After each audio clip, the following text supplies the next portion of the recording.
True paranormal stories, upcoming horror anthology films. Starts with the highest shocking moment. Ends the intro on a cliffhanger.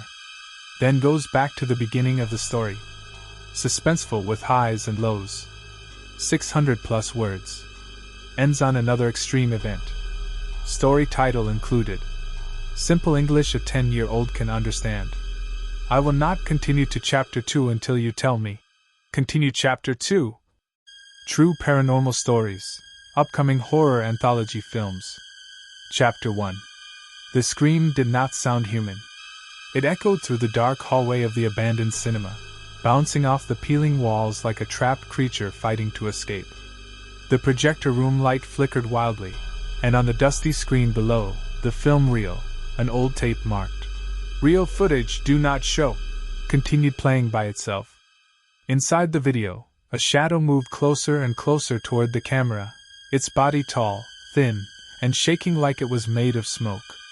But the worst part wasn't the ghost in the footage. It was the face pressed against the glass window of the projector room. A woman's face. Her eyes black. Her mouth open too wide, far too wide, like it was stretching down her neck. She stared at Sam and Mira without blinking. And then she whispered, "Why are you watching my story?" Before Sam could run, before Mira could even scream, the projector shut off by itself, the entire cinema dropped into darkness, and footsteps, slow, heavy, angry, began coming up the stairs toward them. The door handle turned. And that was the moment everything went wrong. How it all began. 2 weeks earlier, nothing strange had happened yet. Sam and Mira were just regular teenage siblings who loved scary movies, especially the kind based on real stories. They lived in a quiet town where nothing exciting ever happened, except for the day a huge poster suddenly showed up around the neighborhood. True paranormal stories, a new horror anthology film, real cases. Real footage. Coming soon. The poster looked old, like it had been printed years ago, but the release date said this month. Kids in the area started whispering that the movie was cursed. Some said the film was made from tapes found in real haunted houses. Others said the actors disappeared after filming. Some believed the movie was banned worldwide, but someone was trying to release it again. Sam didn't believe any of that. Mira didn't either, at least not at first.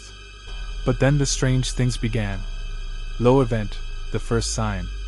One windy afternoon, Sam found a black envelope on their doorstep. There was no name on it. No stamp. No address. Just a single USB drive inside, and a note. Watched before the film release. Mira didn't want to open it. Sam did. So he plugged it into the TV. For the first few seconds, the screen only showed static. Then a whisper faded in, like a woman crying far away. The picture slowly cleared, and they saw an empty house, dark, dusty, broken. At first, nothing happened. It looked like any video filmed in an old home. But then a door inside the video moved by itself. Just a little. Just enough. Mira froze. "Sam, turn it off." But Sam didn't. He kept watching as a pale hand reached out from behind the door, but before the figure stepped out, the TV shut off by itself. Both siblings sat in silence. They tried to laugh it off. Maybe the USB was corrupted. Maybe the TV glitched. But deep down, Mira felt that something had watched them back through the screen. High event, the warning. That night, Mira woke up to someone whispering her name. She sat up slowly, looking around her dark room. Her window was open, the curtains blowing even though the air outside was still. "Mira," the voice called again. She looked at her desk. The USB drive, the one Sam had used earlier, was plugged into her laptop now. On the screen was a message typed by itself. "Stop watching." Then the laptop turned off. Mira didn't sleep for the rest of the night. Low event, the abandoned cinema appears. The next morning, their town announced something strange. The old Ridgeway Cinema, the one that had been closed for 15 years, was reopening for one night only to show a special preview of the upcoming horror anthology film. Sam was excited. Mira felt sick. But of course. Sam convinced her to go. That was the biggest mistake they would ever make. Extreme Event Ending Chapter 1. When Sam and Mira walked into the abandoned cinema during the special preview, they expected to see other people. But the building was empty. Completely empty. Except, the moment they sat down, the projector turned on by itself, showing the same house they saw on the USB. But this time, someone inside the video slowly turned their head toward the camera. Their face was pale, broken, twisted, and their eyes looked exactly like Myra's. Then the person whispered, "I know you're here." The cinema doors slammed shut behind them, and the projector room door began to creak open. Continues the extreme event. Moves into less extreme events. Builds suspense. Ends on another extreme event. 600 plus words. Simple English. Horror tone maintained. Chapter 2. The projector room door creaked open slowly, as if someone, or something, was pushing it from the inside. Sam grabbed Myra's arm, pulling her backward toward the seats, but his hands were shaking so badly he almost slipped. Inside the projector room, the light flickered again. A long shadow stretched across the floor, bending and twisting like a creature crawling on all fours. But no body followed behind it.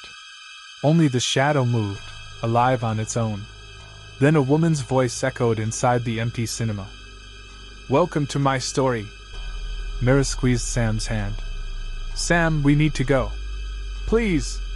The cinema doors, the ones that slammed shut behind them earlier, rattled as if something heavy was pressed against them from the other side.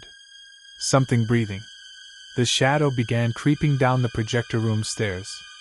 Sam didn't wait anymore. He pulled Mira between the rows of dusty red seats, ducking behind a broken row near the back. They crouched there, trying their best not to breathe too loudly, as the shadow slid across the floor like spilled ink searching for them. Then, everything went silent. Too silent. The projector clicked off. The lights went out. The whole cinema dropped into blackness. Mira felt her heart crash against her ribs. And then, footsteps began again. Slow. Heavy. Getting closer. Low event, a strange discovery. The footsteps stopped right in front of their row. Sam held his breath until his chest burned. Mira felt a cold air brush her neck, like someone leaning close to smell her hair. Then, the footsteps turned and moved away, fading toward the front of the cinema, like the creature had lost interest. Or like it knew something else they didn't. When the darkness settled, Mira whispered, "Sam, I think it wants us to watch the film." Sam swallowed hard. "Why would it want that?" "I don't know," she said.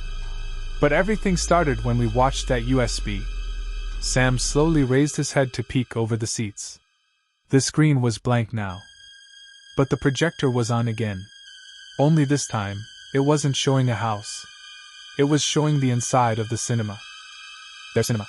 From the projector's point of view. Sam's breath caught in his throat. "Mira, it's filming us." Mira peeked. There they were, two shadows crouching behind the seats. The camera slowly zoomed in by itself. That wasn't even the worst part. Behind their two shadows was a third one. Tall, thin, standing, watching them. Mira clapped her hand over her mouth to stop herself from screaming. Low event, the hidden exit. Sam grabbed Myra's hand again. "We need to find another exit. There has to be one backstage." They crawled along the floor, moving behind seats, using the darkness to hide. The air grew colder and colder as they approached the stage, like they were walking into a freezer. Behind the thick red curtain was a small hallway that led to the backstage area. Old ropes hung from the ceiling, some broken, some tangled. A torn movie poster lay on the floor. True Paranormal Stories, banned footage. Myra's stomach tightened. The film was banned? Sam nodded slowly. Maybe it's cursed. Before they could say more, a faint sound drifted through the hallway. Crying. A woman crying. Soft at first. Then louder. Then clearer. As if she was only a few steps away. But the hallway was empty. Sam and Mira pressed themselves against the wall. The crying stopped suddenly, replaced by the same whisper they heard before. "Why did you come here?" Mira trembled. "I don't like this, Sam." "We're leaving," Sam whispered. "Once we reach the fire exit." He didn't get to finish his sentence. Extreme event, the woman in the curtain. The thick red curtain behind them rustled. Sam froze. Mira froze. Neither of them moved a muscle. The curtain shook again, like someone was walking right through it. Then a pale hand slipped out from between the folds. Long fingers. Gray skin. Bent at strange angles. The hand gripped the edge of the curtain tight, and slowly, the curtain parted. A woman stepped out. Her dress was old and torn. Her hair hung wet over her face. Her skin was cracked like dry clay. And her eyes. Her eyes were the same black voids they saw pressed against the projector room glass. She lifted her head slowly, her neck cracking as she moved. Then she pointed at them with her twisted finger and whispered, "You shouldn't have watched my story." The floor beneath them began to shake. Begins from the extreme event. Moves into less extreme developments. Builds tension.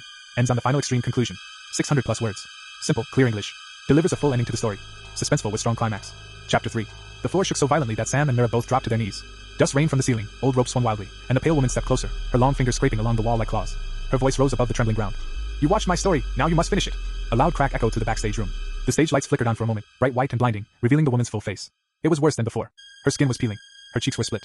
Her mouth seemed too wide, stretched as if it was trying to swallow the entire room. And her eyes, deep black holes filled with nothing, locked onto Mira. The woman stepped forward. Sam grabbed Myra's hand and pulled her back toward the hallway, trying to escape before the shaking floor collapsed. But as they ran, the woman's voice followed them, whispering and echoing through every corner of the cinema. Don't run, you belong inside the film now. Low event, the truth behind the anthology. They reached the dark hallway behind the stage, stumbling over old cables and film rolls. Sam slammed the door shut behind them, though he knew it wouldn't hold the woman for long. They found a dusty shelf filled with old papers, film scripts, and production notes from the abandoned cinema's final years. Mira grabbed one of the papers. Sam, look at this. The page was a newspaper clipping. Cancelled. True Paranormal Stories production ends after lead actress disappears. Below the headline was a photo, the missing actress. Myra's voice cracked. Sam, that's her. The woman. Another paper explained the rest. The actress played the main ghost in the anthology film. During filming, strange things began happening on set. Crew members complained of hearing cries at night. Lights flickered, equipment broke, and shadows appeared on camera. Then the actress vanished during a late-night shoot. Her last scene was filmed in the same old house where Sam and Mira saw her on the USB. Another note said. The film was banned. The tape sealed. The cinema shut down permanently. Mira dropped the papers, her hands shaking. Sam, she's trapped inside the film. And she wants us inside with her. Sam's eyes widened. She's trying to finish her story, by using us. A loud slam hit the door behind them. The woman was coming. Low event, the last film reel. Sam pulled Mira down the hallway toward a small metal door with a sign. Archive room. They pushed it open and rushed inside. The room was filled with stacks of film reels, old cameras, and broken posters. At the center of the room, on a pedestal covered in dust, sat a single reel marked. True Paranormal Stories, final cut, do not open. Mira whispered. Maybe if we destroy it, we break the curse. But before they could touch it, the projector in the room turned on by itself. The wall lit up, and the woman appeared on the screen, staring at them from inches away. Her voice came from all directions. Finish my story. Final high event, the ending inside the film. The room began to warp. Sam felt the floor twisting beneath him, the walls stretching like rubber. The projector's light grew brighter, hotter, pulling them toward the screen as if gravity itself was bending. Mira screamed as the film reel began spinning on its own, the tape unraveling like a snake sliding across the floor. The woman stepped out of the screen. But she wasn't a shadow anymore. She was solid, real, alive, or something close to it. She reached for Mira first, fingers stretching like long branches. Sam grabbed Mira and pulled her back, but the screen behind them rippled like water. The projector flashed images of all the haunted stories, the house, the crying, the shadow figure, the missing actress. The film was swallowing them. Sam realized what they had to do. He grabbed the reel on the pedestal and raised it high. The woman's shriek pierced through the room. Stop!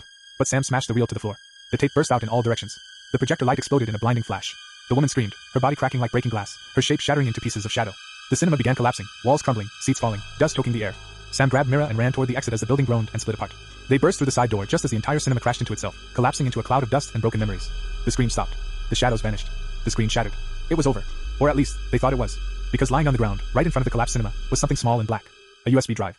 The same one from their house. Only now, a new message was scratched onto it. Not the end.